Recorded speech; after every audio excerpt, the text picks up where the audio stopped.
Assalamualaikum warahmatullahi wabarakatuh. Kali ini aku akan membacakan kisah tentang Sunan Bejagung. Penyebaran agama Islam di Kabupaten Tuban tidak terlepas dari peran seorang ulama besar bernama Syekh Abdullah Hasari atau Sunan Bejagung Lor.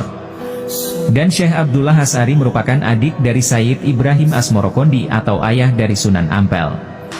Beliau mengemban misi dakwah, menyebarkan agama Islam di tanah Jawa dari ayahandanya yang bernama Syekh Maulana Ibrahim Asmoro bin Sayyid Jamaluddin Al-Husaini Al-Kubro, atau tersohor dengan sebutan Syekh Jumadil Kubro. Dan semasa hidupnya Sunan Bejagung Lor dikenal sebagai penyulut pelita atau bagian menyalakan lampu dan muadzin di Masjidil Haram. Setiap sore menjelang adzan maghrib, Sunan Bejagung Lor pergi ke Masjidil Haram Mekah. Konon pada waktu itu Sunan Bejagung Lor lah yang mendapatkan tugas dan mampu melaksanakannya. Yang menakjubkan lagi, manakala memasuki waktu sholat Isya, Sunan Bejagung Lor sudah kembali berada di tengah ratusan santrinya dan menjadi imam sholat Isya di Masjid Agung Sunan Bejagung. Sebagai seorang wali, sekaligus juga sebagai penyulut pelita di Masjidil Haram, Sunan Bejagung Lor juga pernah digoda oleh jin. Ketika Sunan Bejagung Lor hendak melakukan perjalanan haji menuju Masjidil Haram, beliau ditipu oleh jin yang menjelma menjadi santrinya. Jin yang berwujud santrinya tersebut menawarkan diri untuk membawa terbang, mengantarkan dan menggendong Sunan Bejagung Lor sampai ke Masjidil Haram Mekah.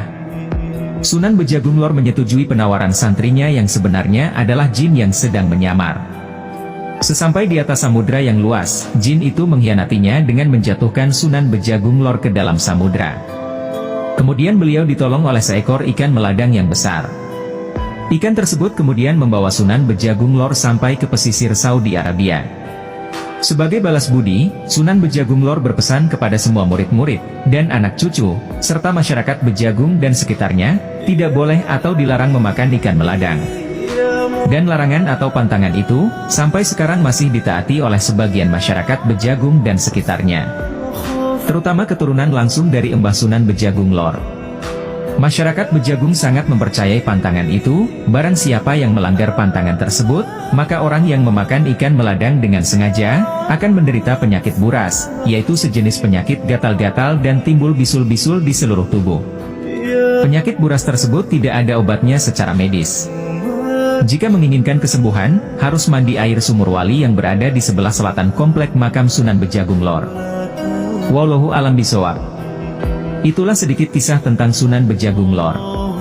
Dan beliau dimakamkan di Desa Bejagung Kecamatan Semanding, sekitar 2 km ke arah selatan kota Tuban. Dan hingga kini, makamnya Mbah Sunan Bejagung Lor selalu ramai didatangi oleh para peziarah. Semoga suatu saat kita semua bisa diperjalankan Allah untuk bisa berkunjung atau berziarah di makam Mbah Sunan Bejagung Lor. Karena menurut Syekh An-Nawawi Al-Bantani, hikmah berziarah itu ada 4, yaitu 1. Untuk mengingat mati dan akhirat. 2. Untuk mendoakan ahli kubur. 3. Untuk mendapatkan keberkahan.